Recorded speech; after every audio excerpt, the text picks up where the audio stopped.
રાજકોટ જિલ્લામાં કમોસમી વરસાદથી ખેડૂતો ચિંતિત। જસદણ તાલુકાના કમળાપુર અને વડાળી સહિતના ગ્રામ્ય વિસ્તારોમાં ખેડૂતો પરેશાન। ગ્રામીણ વિસ્તારોમાં વરસાદી છાંટા પડતા ખેડૂતોને પાક નુકસાનની ભીતિ। ગુજરાતના એકમાત્ર ગિરિમથક સાપુતારાનું કુદરતી સૌંદર્ય ખીલી ઉઠ્યું। ટેબલ પોઈન્ટ અને સનરાઈઝ પોઈન્ટ ઉપરથી આકર્ષક દ્રશ્યો જોવા મળ્યા। લીલાછમ પર્વતોની હારમાળા ઉપર સફેદ વાદળોથી કુદરતી સૌંદર્ય ખીલી ઉઠ્યું। દીવના દરિયામાં ભારે કરંટ। નાગવા બીચ પર જોવા મળી પ્રવાસીઓની ભીડ। ઉછળતા મોજા વચ્ચે જોખમી સ્નાન કરતા દેખાયા પર્યટકો। પ્રવાસીઓએ દીવ પ્રશાસનના નિયમોનો કર્યો ઉલાળ્યો।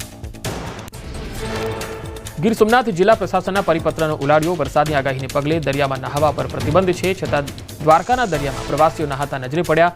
મૂળ દ્વારકાના બીચ કોઈ અધિકારીઓ હાજર જોવા ન મળ્યા।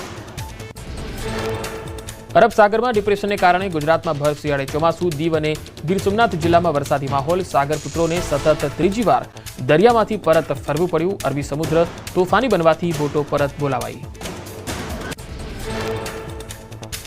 જૂનાગઢના ગિરનાર પર્વત પર રોપવે સેવા કરાઈ બંધ। ભારે પવન ફૂંકાતા લેવાયો નિર્ણય। યાત્રિકોની સલામતીને ધ્યાનમાં રાખીને રોપવે સંચાલક દ્વારા લેવાયો નિર્ણય। પવનની ગતિ ધીમી થયા બાદ રોપવે ફરી કાર્યરત કરાશે।